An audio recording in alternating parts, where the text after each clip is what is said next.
ತೀರ್ಮಾನ ಮಾಡಿ. ಏನೇನಿದೆ ಮರದ ಮೇಲೆ ಮರ ಆಗಿದೆ ಅಷ್ಟು ಹೇಳ್ಕೊಡ್ತಾ ಇದ್ದೀನಿ. ಎಷ್ಟು ನಿಮಗೆ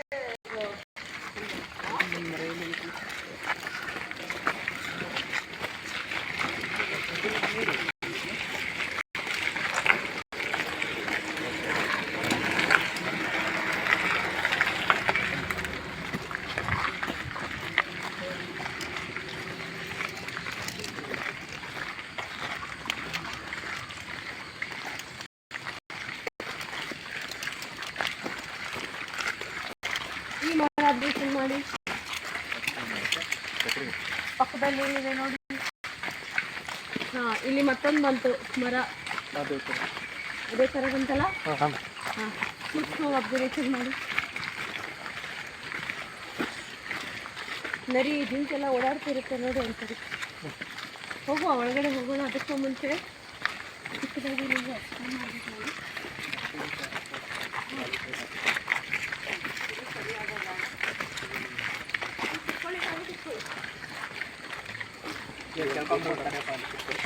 ಹೇಗಿದೆ ನೋಡಿ.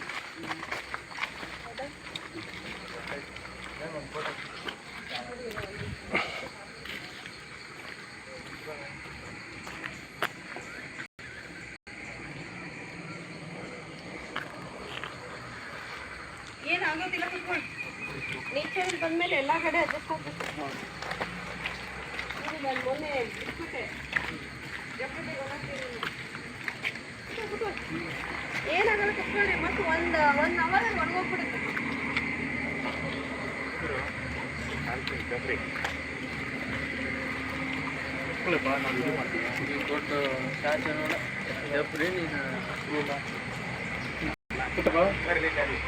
ಏನಾಗಲ್ಲ, ಕುತ್ಕೊಳ್ರಿ. ಇಷ್ಟು ನೀವು ಅನ್ಕಂಫರ್ಟೇಬಲ್ ಆಗಿ ಇದ್ರೆ ಏನು ಮಾಡ್ಲಿಕ್ಕಾಗಲ್ಲ. ಕುಳಿತುಕೊಳ್ಳಿ, ನೇಚರ್ನ ಸವಿಬೇಕು. ನಿಮ್ಮ ಹತ್ರ ಖರ್ಚು ಕೈತಿರ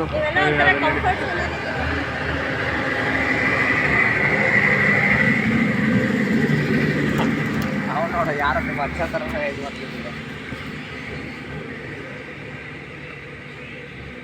ಇದೇನು ಗೊತ್ತಾಯ್ತಾ? ಫೋಟೋ ಆಮೇಲೆ ಕೊಡೋದು. ಹಾಂ ಬೇಡ ಮಾಡ್ತಿ.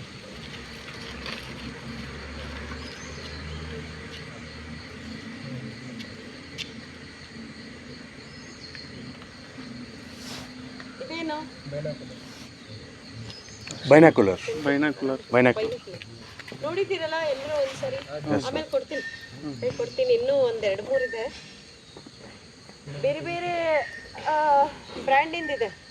ಇದು ಕೂಡ ಒಲಂಪಸ್ ಇದೆ.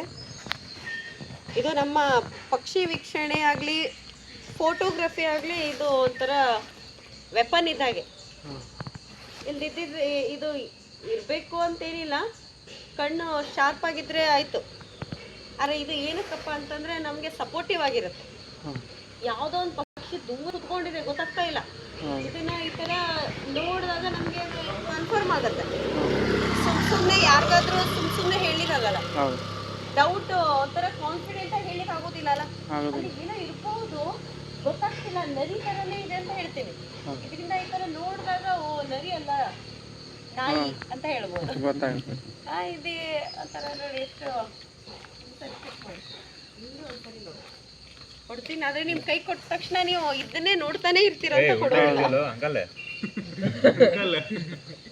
ಇದನ್ನು ಬಳಸೋ ವಿಧಾನ ಇದೆ, ಸೂಕ್ಷ್ಮವಾಗಿ ಬಳಸಬೇಕು. ಏನಕ್ಕಂತಂದರೆ 10,000 ರೂಪಾಯಿದು ಇರುತ್ತೆ. ಇದು ಒಂದು ಶಬ್ದ ಬರ್ತಾ ಇದೆ, ಕೇಳಿಸ್ಕೊಳ್ಳಿ. ನೀವು ನಂದು ಇವತ್ತು ಗೆಸ್ಟ್ ಅಲ್ಲ, ಸ್ಟೂಡೆಂಟ್. ಗೆಸ್ಟ್ಗಳಿಗೆ ಯಾವ ಥರ ಗೈಡ್ ಮಾಡಬೇಕು ಅನ್ನೋದ್ರ ಬಗ್ಗೆ ಕಲೀಲಿಕ್ಕೆ ಬಂದಿದ್ದೀರಿ. ನಾವು ಜಸ್ಟ್ ಏನಂದರೆ ನಿಮ್ಗೊಂದು ಮೋಟಿವೇಟ್ ಮಾಡೋದು, ನಿಮಗೊಂದು ವೇ ತೋರಿಸ್ಕೊಳ್ಲಿಕ್ಕೆ ಇರೋದು. ನಾವು ಏನು ದೊಡ್ಡದಲ್ಲ, ಅದೇ ನಾನು ಕಲ್ತಿದ್ದು ಏನು, ಯಾವ ಥರ ನೀವು ನಿಮ್ಮ ಫ್ಯೂಚರಲ್ಲಿ ಹೇಗೆ ಅನ್ನೋದನ್ನು ಒಂದು ಗೈಡ್ಲೈನ್ ಅಷ್ಟೇ. ನೋಡಿ, ಒಂದ್ಸರಿ ನೋಡಿ. ಈ ಕಡೆ ನೋಡ್ರಿ, ಕಡೆ ಹೇಳೋದಿಲ್ಲ.